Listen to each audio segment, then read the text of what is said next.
Oh, it looks like... They oh, were my... already on. I can hear you! I can hear you, too. This is so exciting. Okay, well... Oh, my gosh. Welcome to Peculiar Happenings. I'm Shelby. And I'm Lee. And finally, there's audio through the headphones. What a beautiful day this is. What a beautiful day this is. And it also looks like the board was not zeroed out by whoever was in here last. How curious. Because the dials were up at the top. My goodness. They were just off. My goodness. What a curious event we've had. Maybe Is that music? What? I feel like it's underneath of us.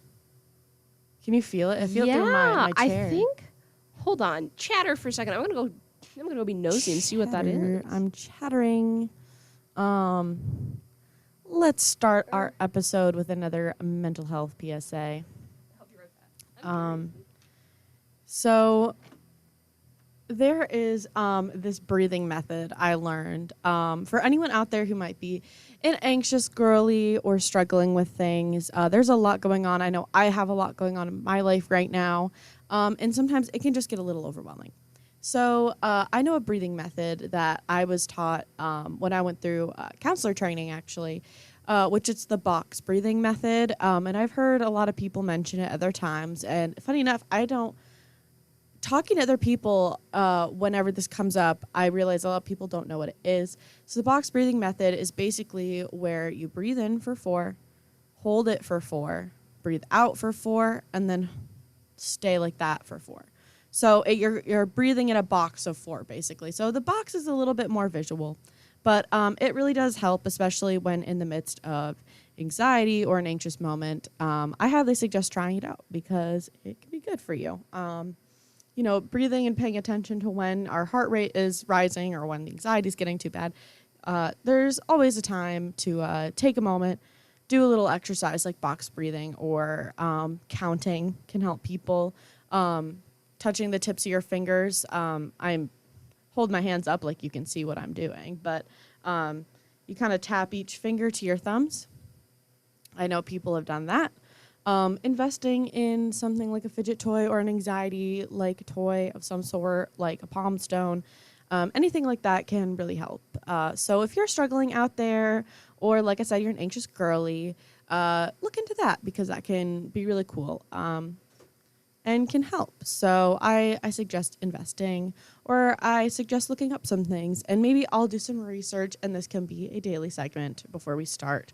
But yeah, it appears that Shelby is back, so we'll see if she found anything. Hello. I am back from investigating the source of the mysterious sound.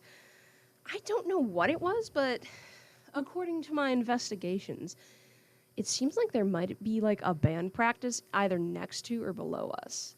Interesting. Because I walked out, I thought it might have been from the radio. In Reed Library of all places? I know. Well, I mean, technically we're in McEwen. But it seemed like it was either coming from like directly to the left of us or below us. Interesting. But, I don't know. This feels like a weird day. We have audio. There's noise coming from places. Things are running. Today's an interesting day. Yeah, and there it is again. Interesting. It has to be below us because I even did a little dash, which is why I'm a little out of breath, to run outside to look on the little balcony to see if it was something like outside. No, I do just think there might be band practice either below or to the side of us, which we should investigate once we conclude the podcast. Yes, we should. But anyway, thank you for doing your little mental health segment. It's very important, and I'm sorry to just keep being like, ramble for a second while I go investigate things. But that's okay. You're the number one rambler. I We're can both pull things out. I can just find things. Exactly. And you know what? Mental health is important. Mental health is important. I caught the tail end of that. We could make it an official segment if you'd like, a little, just to open off the evening, before we get into the crunchiness mental of it. Health, Peter. Mental health. Yes. Well, anyway, we've established that there's some sort of band practice happening in McEwen at 7 p.m. on a Friday night for whatever reason. It seems to be below us, but So if you hear anything, that's what it is. This is true. We can hear it through the headphones, and we can feel the floor buzzing. Mm-hmm. So I do not know if there's going to be any sort of audio feedback from this, and if there is, our apologies. But we can't really do anything about it. I was going to say I feel it in my butt. It goes straight through the stool. Yeah, I'm just like, what is that? But anyway, Lee, what are we doing for today's episode? Today we're doing something really fun that we also happened to do last week. What? Which is reading really, really cool and awesome, amazingly written. Oh yes. Fan fictions. Oh yes. We had such a fun time doing it last week, and honestly, it's the tail end of the semester. We're all busy, and so Shelby found a few more. I did. And we're kind of finished up with I that. am waiting for my Google Doc to reload though, because it has not updated on my phone yet. And I'll grab my laptop if need be. But yes, I think honestly, I really liked the vibes of the last episode. It was super fun. Mm-hmm. And also, I know this week has been kind of busy for both of us. Yeah. You had your wonderful Friday forum thing for your capstone, and that went wonderfully. Thank you. I got there a little late because I was okay. at the gym, but it went really well. Thank you. And I'm now inspired to write more. I'm glad. I was really afraid that it was gonna sound like we were just like talking at people. No. And a lot of people might not be interested. However, even though people aren't all like writing majors or writing minors, there's a lot of writers and a lot of people that it can apply to. So, yeah. Precisely. I'm gonna have to go grab my laptop from the chair in the corner of the room. So 2 Sounds seconds. Good. Yeah, it was a fun little event, and we got to introduce people to Bosco sticks. Because apparently the world doesn't know what they are, which is unfortunate because everyone should know what Bosco sticks are. See, is my understanding they're kind of like a mozzarella stick, but with bread instead of like just fried batter? They're a thing of their own. They're I'm just kidding. I'm just kidding. Okay. Oh, my apologies. I'm just kidding. My apologies. I'm offended. No, I'm just kidding. But Bosco sticks are great. I had a whole argument with our friend Pan about this. They're like, they're not real, you're making it up.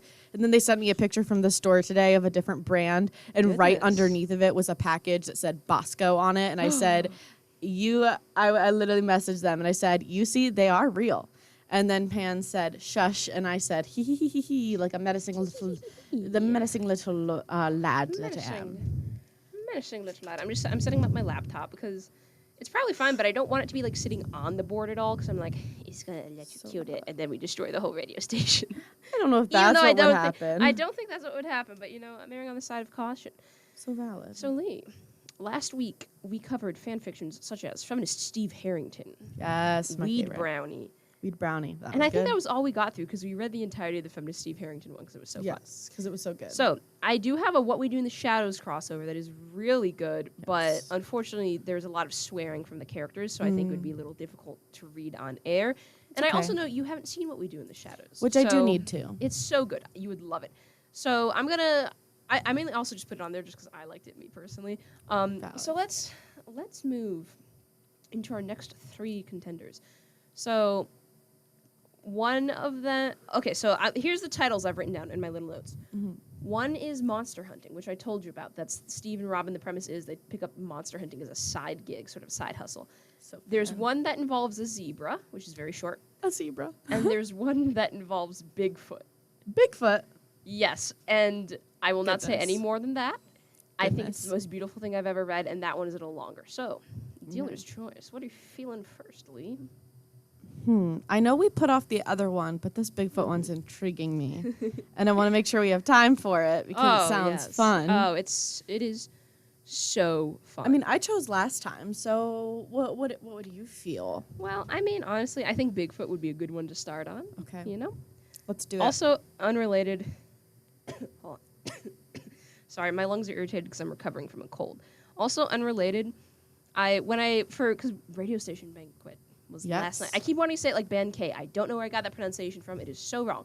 But it was last night. It was so fun. We all dressed up. We had a fun little time. Mm-hmm. And I remembered that I really do like my metallic blue lipstick I have. It's not matte, so it comes off so easily. So completely unrelated, I just have a tab open on my laptop that's like a nice dark metallic blue shimmery liquid matte lipstick that I might have to purchase once I get money again from working over the summer because it's nice. And honestly, I think you should. I like the dark blue a lot, and I would wear it more if it didn't smudge so terribly. Yeah. It's hard. I know whenever she wears any kind of lipstick, which I think she did invest in the one that you suggested. Yeah, it's so good. That thing stays on all day, barely smudges. Fantastic. Yeah. Highly recommend. I think it's like liquid ink. Hold on, let me pull it up to plug. This is not sponsored. This is just a good lipstick brand that stays on all day, and you can order black online. It's Maybelline Superstay Vinyl Ink. And it's not super dry. It doesn't come off. My first black lipstick I had was like a KVD one, which it was nice. It was like vegan cruelty-free, and it was nice. It was super light. I could barely feel it on there. But by the end of the day, it did get crumbly and start to come off. This thing would probably stay on for multiple days, and you would just have to like touch up the very inside where like you eat. Yeah. It's great. Anyway. I know Gab, with other brands other than that one, she always gets overstimulated by the feeling on her lips. And like she's like, I want to wear this lipstick, but I always take it off like an hour or two into wearing it. Which is so valid. That is valid. I did that last night because it got really smudged after I ate, and I was like, I'm done. I think it's hard, and I usually go with like a lip gloss, so usually it doesn't like it. It's light. It's very light, and it also, I invested in one that's like actually like a sensory one, so it doesn't overstimulate you. It's like very smooth, so it's not sticky. And I really like it, and it also just kind of absorbs into your lips because that one's also a hydrating one. Oh, nice. And it was made by a small business, so it was all the pluses. Lovely. Yeah. So I'm going to read the summary of this. So this is called Not in His Nature by This Apple Pie Life on AO3. We're getting to the actual fan fiction part. Ramble about lipstick over. Here's the summary. That's not a bear, Harrington argues. It's a Bigfoot, right? He shouts, sounding more confident the further he gets into his thought. It is not a Bigfoot, Jeff answers. Calm, cool, collected. Who's Jeff? The only one that isn't acting crazy and making the situation worse. Actually, that's a good question. Hold on. Guys, who's Jeff? Who's Jeff? No! What? Is Jeff just like a made-up character for this? So it says Jeff is one of... Oh, he's one of the... He plays electric guitar for Corroded Coffin. He's one of Eddie's friends. So this one features some of Eddie's friends heavily. So anyway... Okay, well, cool. Now we're back to Steve Harrington. Whatever it is, it messed up my car. He didn't say messed up, but I can't say that word on air. Steve Harrington yells, waving towards the front end, which is definitely dented in. Eddie can't feel too bad about it. It was him that got hit by these two nitwits. So I need to show you. This is what drew me in. That is beautiful. Not in his nature. For our audio natures, there's only our audio natures. For our audio listeners, this is a thumbnail of what I can only describe as a picture of Steve Harrington in the left corner. There's like a tear down the middle, like it's torn photograph with the photograph with the caption "Not in His Nature." And on the other side, there's a Bigfoot that I'm pretty sure is just Harry from Harry and the Hendersons. Hold on. Yeah, it's just like a smiling Bigfoot, and it's hilarious. Yeah, it is Harry from Harry and the Hendersons. Is that a movie? Yes, it is. It's about a family that like finds Bigfoot. It's from 1987. We should watch it sometime, honestly. Yeah, I was about to say, I don't think I've ever heard of this. And if I have, it's canon to the Stranger Things continuity. It is. Yeah, this is a spin-off of in Dustin. The same universe. But yes, so it's called Not in His Nature. And then so this is where we're going to pick up. Eddie hurts. It feels like he's been hit by a Mack truck. He tries to focus, open his eyes because he thinks he's in the road. Yellow lines under his face. God dang, he was hit by a truck. He tries to take stock of how hurt he is. It's pretty bad, he thinks. He feels heavy. Too heavy to move. He can't get up. Instead, he focuses on whatever's going on around him. He can hear voices, and he tries to hone in on them. He's pretty sure it's Steve Harrington fighting with Dustin Henderson, getting more shrill by the minute. Harrington shouldn't be picking on one of his new sheepies. I would love to explain the premise, but I'm just going to have to read it so you can realize in your own time like I did. Eddie tries to say something, but it comes out a warbled yowl. Shoot. Frick. He's changed. Turned. This isn't good. This isn't good at all. Harrington and Henderson turned their attention towards him. Dustin shouting, "See, I told you it wasn't dead. How was I supposed to know? It looked dead. It looked like a dead bear," Harrington screams, clearly annoyed. Eddie blinks, and Steve leans down, meeting his eye. "Have you seen a bear? That's not a bear." "Excuse me, I'm not the one that thought a freaking Demogorgon was a tadpole. Just keep bringing that up, why don't you? And Dart was a demo dog, not a Demogorgon. Do you even know the difference?" "Of course I know the difference. I'm the one that's fought off both to save you little shoot heads." I'm just substituting every swear word for, the middle school version. "In case you've forgotten. You're welcome, by the way. I never get any credit for it." Eddie groans again. "Shut up, Steve. You're making it mad." Eddie isn't mad, but they aren't making sense. He's definitely brain damaged from getting hit by that stupid BMW. He groans, opens his eye, and finds Steve looking back at him. It's a monster. Look at it. That is not a goddamn bear, Steve snaps, and they're holding eye contact. Steve's looking right at him. I never said it was a bear. You did. It's looking at me like it understands what I'm saying. Hello? Do you know what I'm saying? Steve asks, a voice getting louder.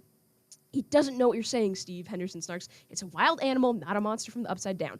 Do you see a face full of teeth? I don't see that. Do you, Steve? But whatever it is, you should get away from it. It looks like it might try to kill you, and I've seen you fight. This is crazy. Should we shoot it? Call Nancy? Have her shoot it? Put it out of its misery? I love it. Yes, I love it that Nancy. Nancy is their go-to. Yeah. Nancy's their go-to. Steve questions, and he has a nail-studded bat in his hand. Eddie doesn't want to get shot or beaten to death by Steve Harrington wielding a baseball bat. He tries to get up, tries to run away, but he can't move. I forgot about this part. Steve reaches out and touches his face, and Eddie leans into it. Oh my gosh. Then the spell is broken. Eddie hears the car before he sees it, tires squealing as it stops, not far from him, doors creaking open, and then slamming shut. Steve stands, leaving him. Hey, jerk, back off. Gareth. Jesus H. Christ, thank you. Eddie sees his fierce hand reach out, all temper, and no concern that Steve Harrington is bigger and older as he whacks the bat out of Steve's hand, sending it clattering to the asphalt. Leave it alone. What the heck, Gareth, Henderson asks. What is that thing? A bear, Gareth answers, close to Eddie's face. He's trying to lift him off the pavement with Jeff's assistance, but they aren't making much progress. Eddie tries to sit up, but he's not much help. I forgot this is actually kind of his friends know? His friends know. Oh my gosh. So Eddie is So aware Bigfoot. Yes. Oh That my is gosh. the premise of this fan Oh my fiction. gosh. What the heck? And what the heck? I don't think I'll read all of it, but because it's a little longer than I remember, but It's okay. it's kind of, if you really like it though, I can keep reading it, but I think the other ones I have are a bit stronger, but We can keep reading or stop there. Whatever you want to do. whatever you say the word. But so we left off, they're trying to get Eddie off the road, and they're saying, what is that thing? One of Eddie's friends says, a bear.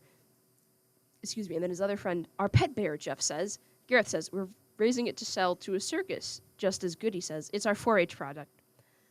Both of them seem very intent on digging this hole deeper and deeper, one stupid lie at a time. Eddie groans. Selling him to a circus, 4-H, bear. Why don't they just tell them it's him if they're going to be so goddamn obvious? That's not a bear, Harrington argues. It's a Bigfoot. It's a Bigfoot, right? He shouts, sounding more confident the further he gets into his thought. It's not a Bigfoot, Jeff answers. Calm, cool, collected. The only one that isn't acting crazy and making the situation worse. Well, whatever it is, it freaked up my car, Steve Harrington yells, waving towards the front end, which is definitely dented in. Eddie can't feel too bad about it, as it was him that got hit by those two. Well, freaking help us and we'll get out of your hair, Gareth snaps. Between the 5 of him, they get him loaded into the back of the El Camino, and Eddie feels it groan in sync lower under his weight. Jeff climbs the back, Gareth and Goody getting up front, pulling away. Gareth steps on it, and Jeff thumps the glass. Slow down. He does, and they ease along the highway, wind ruffling his fur. How hurt are you? Jeff asks, hand on his shoulder. Hurt, but not dying, he doesn't think. He has no way to answer, but he grunts and shifts, laying his head in Jeff's lap. He strokes Eddie's forehead. It's okay, you're all right. You just can't run off like that. Eddie knows. He does. It takes a while, but they make it out to Reefer Rick's, and they pull right up to the boathouse. Eddie supposes this is a good enough place to hide out until he shifts back, hopefully by morning. Iconic. Oh, yeah. This is iconic. Mm-hmm. So I'm gonna skip through some parts because I think there's one Okay. part I want to talk about that's really funny, which is, so they're playing D&D. Eddie goes to Steve's house. Eddie's really beat up, and Steve's like, "Whoa, you can barely walk. What happened?" And Eddie's like, "Oh, I got in a fight," but he's like really injured, and I don't think Steve's buying it. Steve eventually realizes that it was Eddie that he hit with his car. They sort of have a moment of reconciliation, and so at one point, Steve is like, have you always been this way? Because at one point, Eddie's like not feeling well, so he goes to the bathroom during D&D, and Steve comes in and is like, I know what you are. I know it was you. Tell me what you are. Steve It's the goes, skin of a killer, Bella. it's the skin of a killer, Bella. It sparkles and shimmers in the light like fine glitter from the craft store. So Steve goes, have you always been this way? Steve asks. Have I always been a freak? Eddie asks, but smiles slightly. Yeah, just not this kind of freak. I think I got cursed. Eddie expects Steve to argue, to not believe it, but he's nodding. It started happening last summer after the 4th of July. We played with a Ouija board, just messing around, and the mall burns down, and I end up like this. It's not funny now. This town is so freaked, Steve says, and Eddie can't argue. You didn't burn down the mall. Trust me. In fact, I bet what happened out there that night somehow caused this in some way. That makes no sense. So The premise of this fan fiction is Eddie is a were-Bigfoot, and he's a were-Bigfoot because he played with a Ouija board the year before this takes place when the mall burned down. And he thinks he got cursed and, caused the mall to burn down. But it was actually when all the upside down stuff happened. Yeah. It is so funny. Oh, I'm gonna yawn. This is crazy. This is some crazy lore that we're getting right now. Oh, yeah. So what happens is he turns into a Bigfoot once every month on the day that he messed with the Ouija board, and he's stuck like that for 24 hours.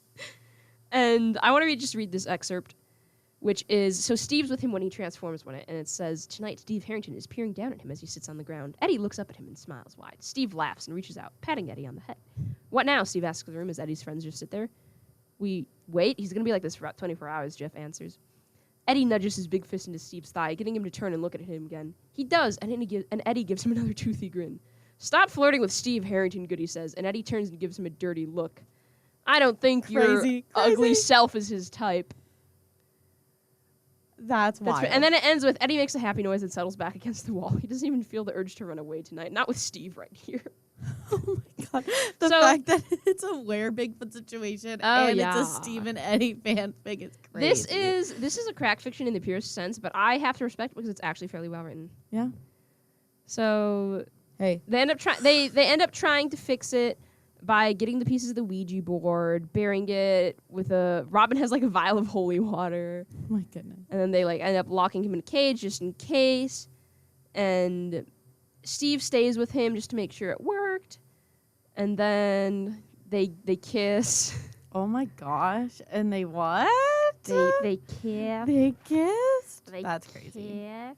Oh my goodness. And then it ends with Eddie saying, sorry, I'm no longer a monster. You seemed into that. Eddie teases. Steve laughs, head thrown back. I imagine I'll survive somehow. That goes wild.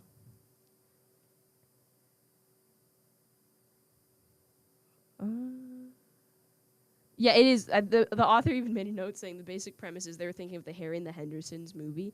And they're like, Dustin's a Henderson. What if? You know what? That is so That's respect. I'll give you, I'll give you kudos for that. That was pretty fun. Shout out that to was the fun. author of this. I enjoyed it.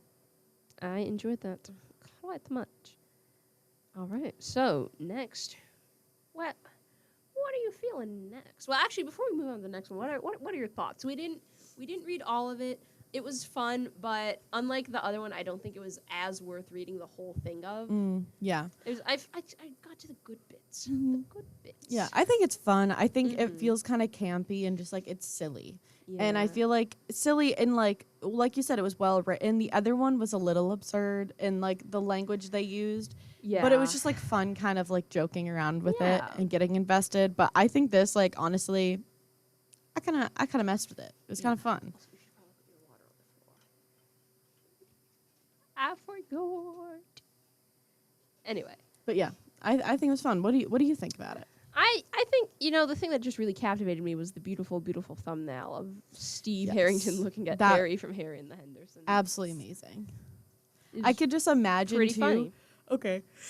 And I also feel like the writing was pretty in character, especially as I was reading it out loud. I was like, oh yeah, this feels in line for how these characters speak and interact, Especially with like Dustin and Steve at the beginning. And Steve I feel like that bickering was really, really funny and was really well written. Yep. But that part when it says that like Eddie like pokes him and then one of his friends is like, don't stop flirting with Steve Harrington, and then he's like smiling at Steve like a grin. That the image from the cover photo is what played in my head, and I was like, that is so goofy. What if I was going to say... Sorry, I got distracted because I hear the music again. I still don't know where that's coming from. I was going to say maybe in the thumbnail we should post a link to the fanfiction so people can see the picture. But what if for the thumbnail I just edit our faces onto it? Do you want to be Steve Harrington or the Bigfoot? I feel like you're usually Steve Harrington. I could put you on Steve Harrington. I don't mind either way. You're going on Steve Harrington. Okay. I didn't know. But, so that one was quite fun. So next we have monster hunting and then stripes. Stripes. Is that what we're reading? Well, which one would you prefer? One is the one that involves a zebra and one is the monster hunting. If we do the monster hunting, I will probably read through a whole chapter of that, which might take a little. Because it is just really good. It's just good. Yeah. But which do you prefer? One is a little better written, but just a fun premise. The other one is just kind of silly, goofy, kind of silly. We can read the monster hunting one. I know because we put it off last time. This is so true. Okay, so honestly, they're written in a specific. Hello. Where is the link? Oh my goodness! I pasted the same link. Oh no! I have to find it again. Hold on, I will find it. Shall find it. AO3. What do you mean AO3 is not showing up in my history? Hello? Guys. Stranger Things. Subway rats and stalking. No, that was a different one. It is hot in here today. I forgot how warm it gets in here. Was it Shades of Green? No. Was this it? No.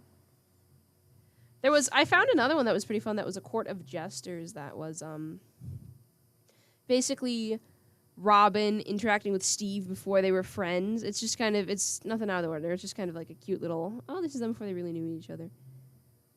What is this? Oh no, that was like the werewolf one. I found it. It was just called Killing Monsters. So this one is Killing Monsters on AO3 by Sunny Duckling. It has 6 chapters and 32,939 words. The chapters are quite beefy. That's so crazy. I think we'll probably only get through one. I think that is more words than my novel. Yup.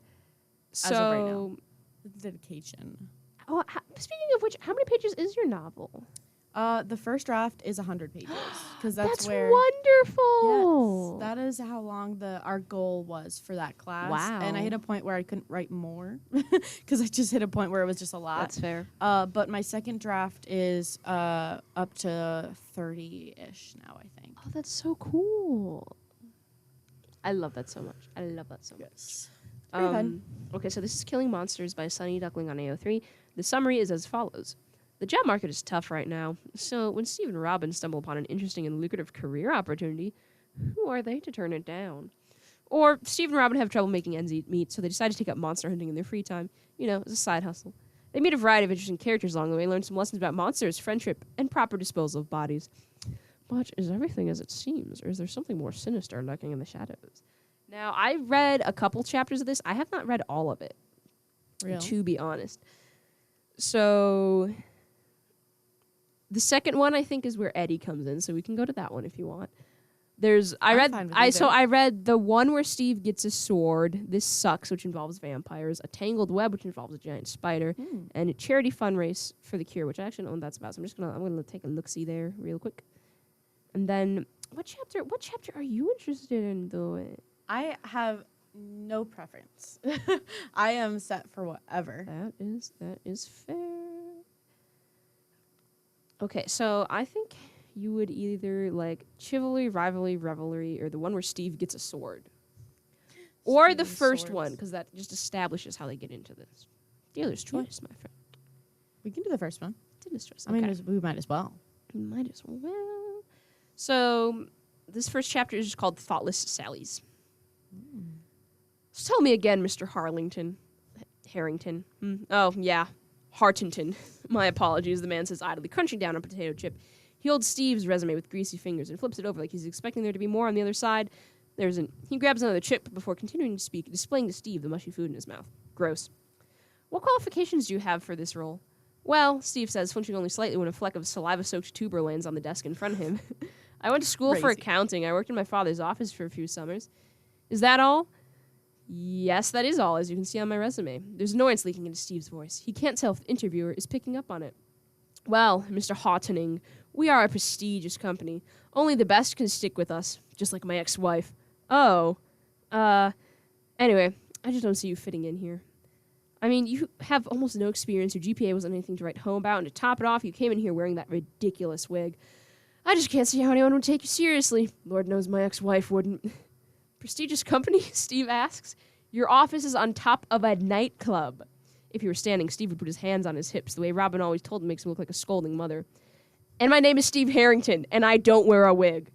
The interviewer looks up from the resume for the first time, irritated scowl on his face. Right. Steve Harrington. I'll be sure to remember the name. Gosh. Literally coming from a guy eating chips. Oh, yeah. With greasy fingers. Oh, yes. Crazy. I think this is one of the better written ones I've found in my time. It sounds good already. Really, really like it. So actually, let me put it in my Google Doc so I don't lose it again. There we go. He's gonna blacklist me, Robbie. Steve groans, hugging his pillow. I just can't get it right. Maybe my dad was right. We won't survive in the big city. We're almost out of savings and rent is due. This is like a sitcom opening, by the way. It does feels like it. Chin up, Stevie. Robin hops onto his bed next to him. The springs in his mattress squeal. I have my second interview today with the Women's Studies Department. I really think I might get the research job. The interview went really well. They even laughed at my jokes. We'll be fine, really, and you'll get a job soon. That guy was a nobody. There's no way he can blacklist you. Right? Steve is saved from having to answer by Robin's phone vibrating on the table. She hops up to grab it, looks at the screen, then looks back to Steve. It's an email about the interview, she says breathlessly. Should I open it? Oh, God, maybe I shouldn't. What if I didn't get it? What if they hated me? What if I offended them so badly they sent me hate mail? Oh, God. Oh, God. Robin, you're spiraling, Steve tells her gently. She does this sometimes. Just open it. I'm sure they wouldn't send you hate mail. Well, pretty sure. Robin jeers with nerves as she enters her passcode into her phone. Her eyes flip back and forth as she begins reading. Dear Robin Buckley, it was a pleasure to chat with you today. We are particularly impressed with your knowledge on the effect of gender roles on medical care. However, we regret to inform you. No. The tentative smile that was building on her face drops, and the hand holding her phone drops to her side. Why did I ever go into women's studies, she wails? Months of searching, I can't get a single job. I can't get a job either. At least you studied something you enjoyed instead of accounting. Steve collapses backwards onto the bed. Robin collapses beside him. What are we going to do, Bobbin? I don't know, Stevie. I love their little nicknames. Bobbin. Stevie. Bobbin. Bobbin, like sewing Bobbin, is crazy. I love it. Okay, so the next part just opens with, we are only like maybe not even halfway through. It's a long chapter. So we will see how much we can hammer out in about the half hour or so we have left in the station. Robin is a lesbian. She knows this about herself and has known it for much of her life. So why does she always react like this when she sees a pretty girl? Her heart stutters out of her chest, her breathing gets faster, her cheeks flush. It's a strange thing. I just can't, Robin, are you feeling okay? You look kind of sick. What? Oh, I'm fine. I'm fine. Sorry, I forgot I don't like this part. It says, Robin says to the angel in front of her. That just gives... What? When?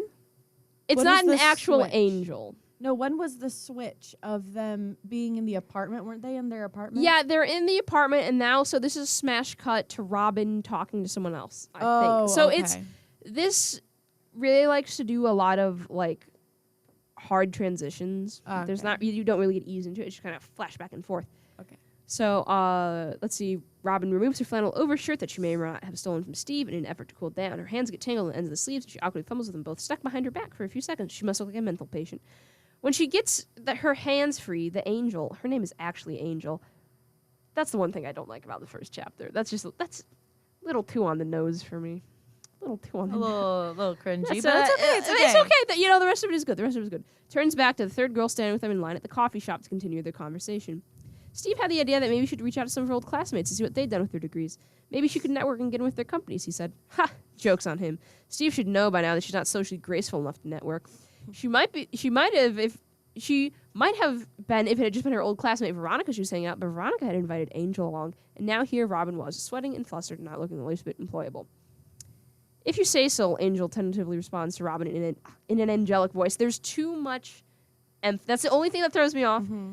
Too much emphasis. Yeah, too much imagery that is trying to put you in that way that you kind of like are like, I don't want to be put in that way. Yeah, I think it's just also in like the past paragraph or so, I think I get what they're trying to go for, but I think it's just too heavy-handed with the angel metaphors. Mm-hmm. I do like the next line, though, which is just, Robin glances up to see if cherubs are descending from the heavens, but no dice. That's good. I like that. That has some strong tone in it. Mm-hmm. Anyway, Angel continues what she was saying before she had interrupted herself to check on Robin. The strangest things have been happening. The strangest things. Oh, my goodness gracious. My.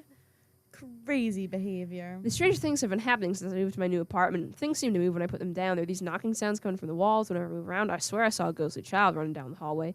There are strange cold spots throughout the apartment with no rhyme or reason. I really think... Oh, Robin says, I know what you're getting at.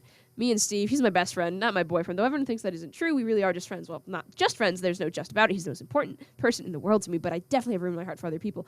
Robin interrupts herself, cheeks flaming.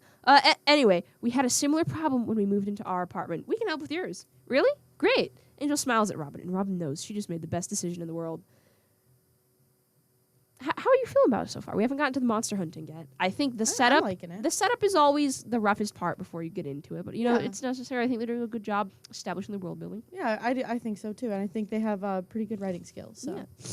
Yeah. Ugh, excuse me. Sorry, I'm still congested because we're coming from a cold, and I really hope that didn't just pick up in the mic because it was really gross.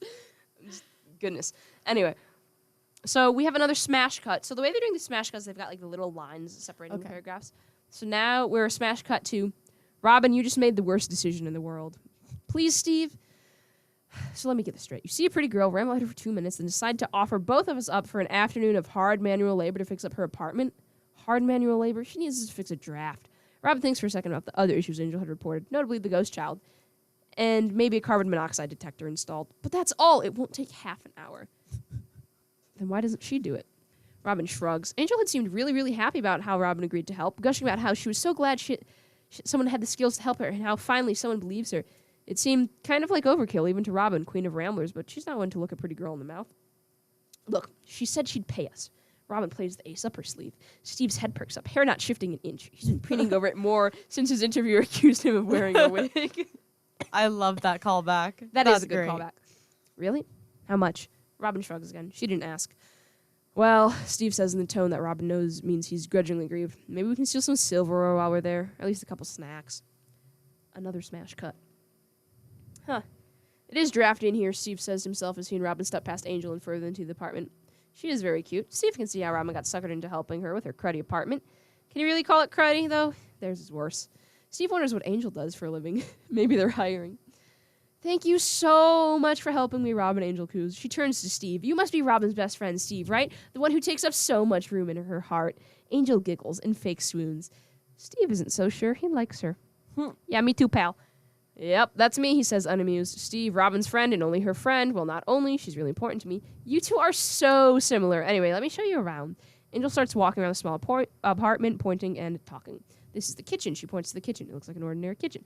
That's the bedroom. She points to the bedroom. It looks like an ordinary bedroom. This is where I saw the ghost. She points down a hallway. It looks like an ordinary place to see a ghost. This is the bathroom. She points to the bathroom. It looks like an ordinary... Wait, what? Ghost? Steve asks, incredulous. I really do like this writer quite a bit. They have a good voice. Mm-hmm. They have a good voice. A voice. very unique voice. I like it. They do.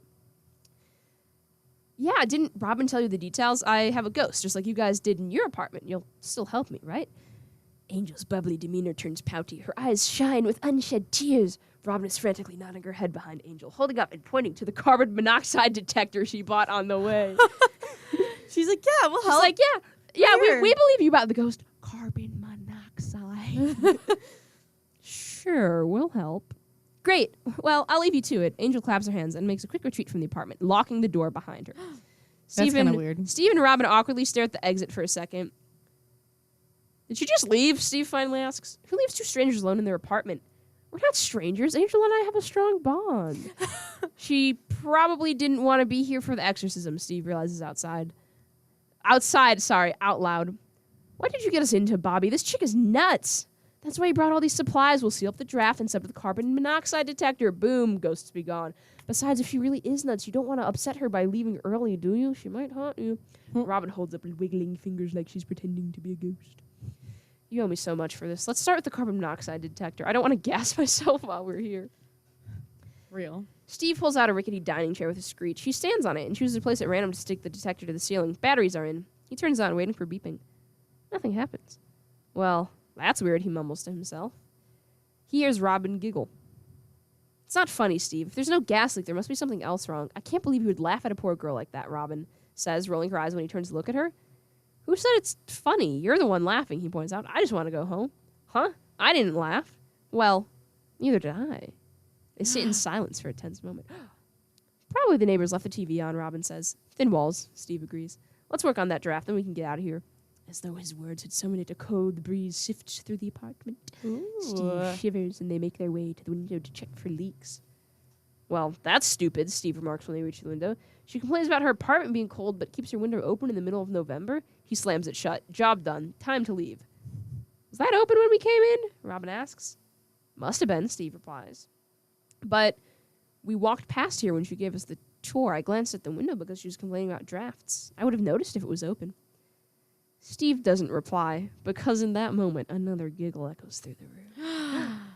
Oh my gosh. Is it just me, Steve says, or did that come from inside the apartment? The call is coming from inside the house. There's a ghost! Run! Ghost! Zoinks! Oh, zoinks! We made the audio peak again because I saw the little blue light come on. Oh, goodness. Oh, goodness me. Sorry for any audio listeners out there. Sorry to the people editing this. Sorry. Edit this out, guys. Just kidding. It wasn't just you, Robin says shakily. Okay, I think it's time to go, Steve declares, going to retrieve his keys from where he placed them on the table. They aren't there. Well, that's alarming. Little running footsteps patter down the hallway, accompanied by the jingling of keys. Steve does the impulsive, stupid thing. He takes chase. Robin, the loyal friend she is, stays behind. Steve! She would. Give me back my keys, you freaker! Giggles echo down the hallway. A rug that Steve swears was laid flat before is folded now, and he trips and eats doo-doo. Eats poop. He eats poop, but it's a different word that I can't say on air. This is another word I can't say on air, but jerk. Robbie, get something to hold it. Get something to hold it. What? I don't know what can hold a ghost. You're the nerdy one of the two of us. Figured it out. I believe in you. You shouldn't. Suddenly, the lights start flickering. The light fixture hanging over the dining room table begins to swing back and forth. Steve gawks for a second, then ignores that and focuses on the low thumping sound he hears. It's in the walls! It's in the walls. It's in the walls! More giggling rings out. The lights are shrieking now, and the thumping gets even louder. A light bulb explodes, raining glass down on the room. Steve grabs a heavy cast iron frying pan from the stove. He hefts it over his head and swings it where he hears the giggling. The drywall collapses, and an indignant squawk comes from just beside where Steve's freshly made hole is. The lights stop flickering, and Steve sticks his head into the hole. He catches a glimpse of something running away. It's not a ghost, it's some little green freaker, he tells Robin. I can't believe this is happening, she sounds faint. I'm coming after you, give me back my keys. Taunting-sounding warbling noises echo back at him. Steve hefts up the frying pan again and runs down the hall, following the noises. When he catches up, he swings the pan into the wall again, making a new hole. He sticks his hand in, hoping to grab the thing. Ouch! He pulls his hand out, newly adorned with needle-like teeth marks. More giggling. The creature, apparently newly confident, pops its head out of the wall and sticks his blue tongue out of its mouth to blow raspberries at Steve. Joke's on the thing. Steve has lightning-fast reflexes as a credit to hours spent playing arcade games and reaches out to snatch it by the nape of the neck, out of reach of its teeth. I really like that the plot of this is just, what if you thought there was a ghost, but instead, the creature. Do you know what it reminds me of? The creature. Featuring the creature. The creature. Yeah. I didn't know, little did I know it would be a feature. A creature feature featuring the creature. Do you know what we should do? What? After we finish this chapter, do you want to look at some 2-sentence horror stories on Reddit? Sure. Because they're really funny. They're so bad. We don't have to do it. We honestly might have time for another chapter because we're getting close to done with this. I really like the 2-sentence horror stories because it's always something like, I was so glad to finally get to my apartment where I lived alone so I could rest after a long day of work. But then the creature arrived. It's all stuff like that. I love that I'm imagining like a little leprechaun, like devilish creature. It's just pointy teeth and a blue tongue. Oh yeah. So, okay, back to the fanfiction. Steve underestimated the creature's agility, however. It flips backward, wrenching its neck out of Steve's grasp, and vaults off the wall to make a break for it down the hallway, right into Robin's waiting arms. She pounces around the corner and slams a huge glass jar over the thing with perfect timing, flipping it quickly and screwing the lid on tight. Steve rushes over. The creature is a dusty green color, adorned in tied strips of bright fabric and mismatched patterned socks that are way too big for it. It has a sash-type thing over its shoulder, which holds very sparkly items. Steve spots an earring, a few bottle caps, some loose change sewn on, and his keys. It's babbling little nonsensical admonitions at it. I don't know how to say that word. Admonitions at it, waving its fist and sticking out its tongue. So I think it's supposed to be a little like a goblin or maybe a brownie. From a. I wonder how, like, because I imagined it bigger. Yeah, I think it's a little dude. Interesting. It's just a little guy. Just a little guy. Yeah. Okay. So I guess she wasn't crazy. Robin says, not looking away from the grouchy little thing in the jar. Yeah. Well, it's not a ghost, so what do we do with it? Throw it in the river? Steve, Robin gasps. He's just a little guy. We can't kill him. The creature's looking back and forth between them like it's watching a game of ping pong. The visuals are so good here. He's not a stray cat, Robin. He's some kind of monster. We can definitely kill him. He didn't hurt anyone. He bit me. I've bit you. Are you going to throw me in the river? I've bit you, Robin says. Wild. Okay, so smash cut. In the end, they tuck the jar into a bag and take him home with them. Robin trawls the internet until she finds what he might possibly be. A goblin, she reads, is a mischievous creature that enjoys making trouble for people around it. They are mostly harmless, while sometimes their pranks can result in injury. There's never been a recorded instance of a fatality caused by a goblin. She stares at Steve. Point taken. I have some doubts of the validity of the website you're on, Steve says, just to be a jerk. What kind of nutbars are writing about imaginary creatures on the internet like they're a fact? Robin gestures at the thing. Imaginary? We could be having a joint psychotic break. Robin just looks at him. Fine, we can't kill him. Steve flicks the glass jar in which the goblin is sitting looking rather satisfied with itself. What should we do with it then? We can't keep it as a pet. I have no clue. Can we release it into the woods? It might come back to find us and bother us, or Angel. Seemed really comfortable in her apartment. Plus, they need to annoy people. It's in their DNA. Actually, Steve hazards, that gives me an idea. Is he gonna put it on the guy? Mr. Hurling, what a surprise to see you here, the red and balding man says to Steve at the entrance to the office. Almost as much of a surprise as my ex-wife's affair. Don't mind us, sir, Steve says from where he's leaning against the wall beside Robin. We're just here for the nightclub.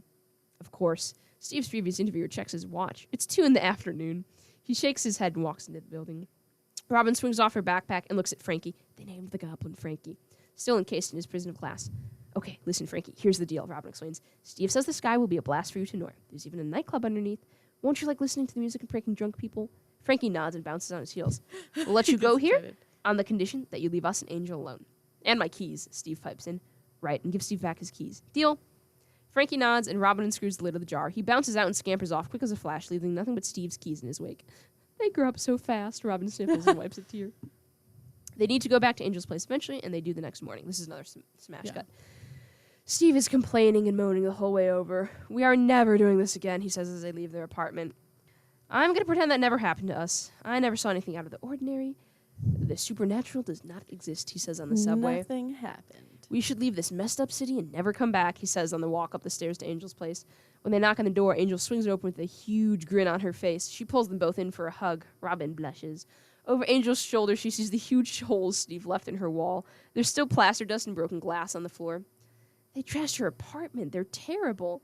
You two are the best, Angel squeaks in Robin's ear. Since you've come by, no more ghost. What was it, a murdered child, a poltergeist? No, don't tell me. I don't want to know. Here's your reward. Angel hands Robin an envelope. If I ever have problems again, I am definitely calling you. I'll recommend you to all my friends. After the conversation is over and the door is closed, Robin wordlessly hands Steve the envelope to open. Maybe some pocket change will help him relax a bit. He rips it open and looks inside. He quickly shuts it, looks around paranoidly, then opens it the smallest bit to look inside again. He hands it to Robin, who looks inside and whistles. Well, we won't have any trouble making rent this month, she says. And on the subway ride back to their apartment, Steve says, maybe we should do that again. That's good.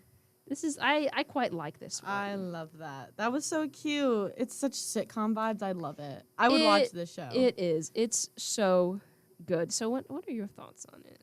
I enjoyed myself thoroughly. I It's think really good. it's more and realistic. Like, I could see this actually happening, especially because there's so much in Stranger Things that is like supernatural, that I could totally see them going on to try to live normal lives, but then not being able to because they get in situations like this, and then they're like, well, we might as well lean into it. Oh, yeah. Make some extra cash, help people out. It's so fun. I love Monster of the Week, both in terms of, the roleplay game system, but also the general premise. Mm-hmm. It's super fun. I think I can send this to you if you want. The second chapter is where Eddie comes into the foray. Eddie. Does Eddie help, or is Eddie just like kind of like, are they helping Eddie? Where I've gotten, I think the second one, Eddie hires them to get their help in their monster hunting expertise. Interesting. Yeah. Honestly, if you want, we might have time. We could start it. Yeah. What Or are we the- could do like what the are little you short doing? stories that you were talking about. True. I'll look up some. I'll look it up because it's Reddit 2-sentence horror stories. They get old pretty quick. So, yeah, I think definitely if we do a third fan fiction episode, I want to try to get more of a balance of, I think, some more funny ones, because I think that was really that was the good stuff. That was the peak. But I also do like reading some of the better ones. The only thing is, I would read more of the monster hunting one too for future times, but I think we could probably only do a chapter an episode because they're really long. Yeah. And it's a lot of talking. Yeah, no, I get it. Mm-hmm. Okay, so let's look up 2-sentence horror stories. It is, goodness me, I forgot how warm it gets in here. And I mean, I'm prepared for this. I took my flannel off. I've got my hair up in a ponytail, and I'm still cooking. I see you've got your pajama pants rolled up. I know. I got very overheated and felt a little faint, so I'm like, ugh. I probably need to eat something, to be honest. I might stop at Willie's on my way home. Ooh, that's a good plan. Hold on, I'm gonna run and get a sip of water before I continue. Yes. Because it's warm and so much talking. So much talking. Intermission.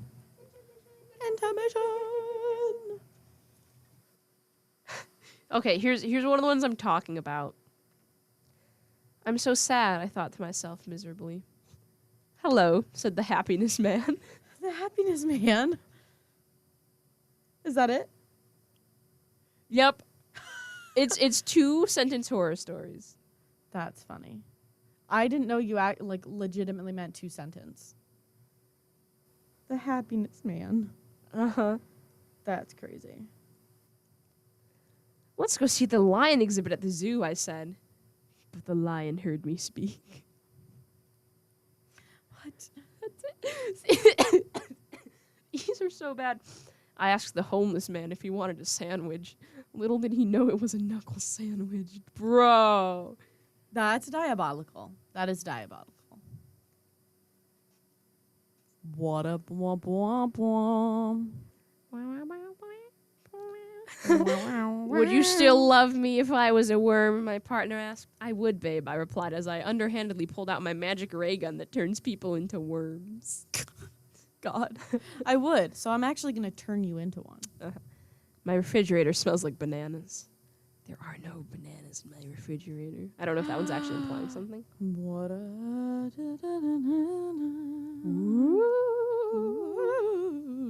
I am cursed to rhyme. The wizard was orange. Oh no! Explodes. Explodes. Please tell me that's in like asterisks. Mm-hmm. Yes. Beautiful. Let's see.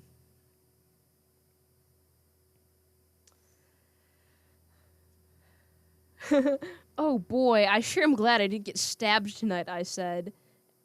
And then it's just r/username checks out, and the guy's username is hello, said knife guy.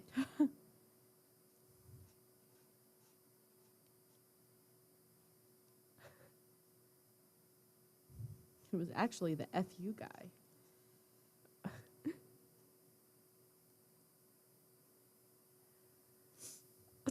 Some of these are funny, but I can't read them on here. Dang. Subject has hit rock bottom. Subject has procured a shovel. That's funny. Here's another one. I'm done smoking for good, I said to my mother. She sighed with relief, but little did she know that now I was smoking for evil. That's good. Little did she know. Little did she know. I tripped and fell into the lake. As my friends and I were laughing, we soon realized it was the knife lake. The knife lake.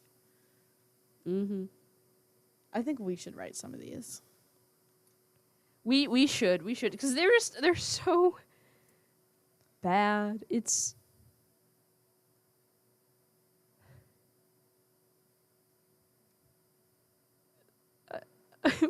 someone just posted about how the Pope met with J.D. Vance and then the Pope died.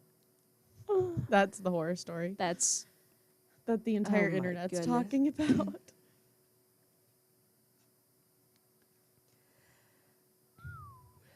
Oh my. Oh my, oh my.